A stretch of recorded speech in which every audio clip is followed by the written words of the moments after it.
नमस्कार, मेरा नाम शैलेश रंजन है और नीति रीति में एक बार फिर से आपका स्वागत है। आज हम आपको बताएंगे उत्तर प्रदेश के नोएडा में पालतू जानवरों को लेकर एक नया नियम बनाया गया है।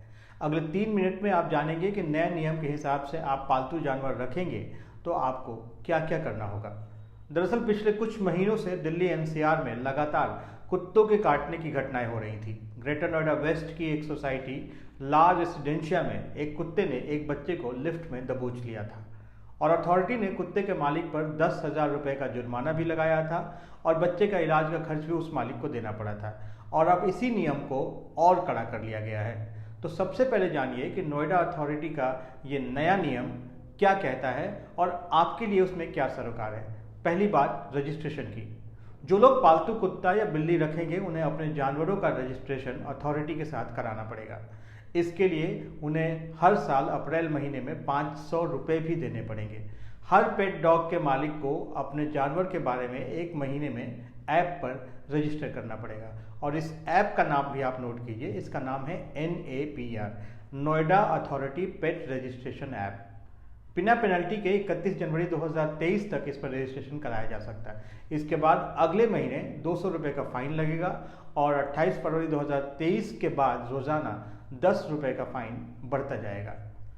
सबसे बड़ी बात यह कि अगर किसी का कुत्ता किसी व्यक्ति को काट लेता है तो उस सूरत में कुत्ते के मालिक पर 10,000 रुपये का जुर्माना लगेगा और इलाज का पूरा खर्चा भी जानवर का मालिक ही उठाएगा। अगर किसी का पालतू कुत्ता किसी आवारा जानवर को काटता है तो उस जानवर का भी इलाज पालतू कुत्ते के मालिक को ही कराना होगा। यानी कि आप अपने पालतू जानवर को सड़क पर लेकर निकलते हैं तो आपको सावधानी बरतनी है। तो ये बात थी जुर्माने की। इस रूल बुक में पालतू जानवरों के मालिकों के लिए कई जिम्मेदारियां भी तय की गई है। इसे भी हम आपको 5 पॉइंट में समझाते हैं। पहला कि सभी पालतू जानवरों को लीश यानी पट्टे के साथ ही घुमाना होगा और किसी भी हाल में जानवर को अकेले नहीं छोड़ना है। दूसरा, पालतू जानवरों को सोसाइटी की लिफ्ट से ही लाना और ले जाना होगा और लिफ्ट में जानवर को सही तरीके से रखने की जिम्मेदारी भी उसके मालिक की ही होगी। तीसरा, सार्वजनिक स्थान पर अगर जानवर शौच करता है तो उसकी सफाई की जिम्मेदारी भी उसके मालिक की ही होगी। ऐसा नहीं करने पर 100 रुपये से 500 रुपये का जुर्माना लगेगा। चौथा, जानवर की मौत होने की स्थिति में उसके मालिक द्वारा NAPR यानी कि नोएडा अथॉरिटी पेट रजिस्ट्रेशन ऐप पर सूचना देना अनिवार्य होगा। और 5वां पॉइंट है कि किसी भी सूरत में यानी जानवर पर अगर क्रूरता हो या उसे लावारिस छोड़ दिया गया हो तो उसकी शिकायत अथॉरिटी को की जा सकती है और जांच के बाद दोषी व्यक्ति के खिलाफ में कार्रवाई होगी।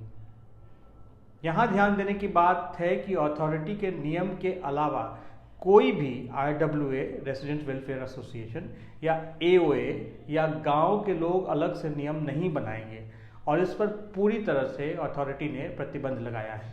तो ये बात थी आपके काम की। ऐसे किसी और मुद्दे को लेकर हम आपसे फिर मिलते हैं नीति रीति पर। अगले वीडियो का इंतजार कीजिए हमारे। और फिलहाल के लिए इतना ही। नमस्कार।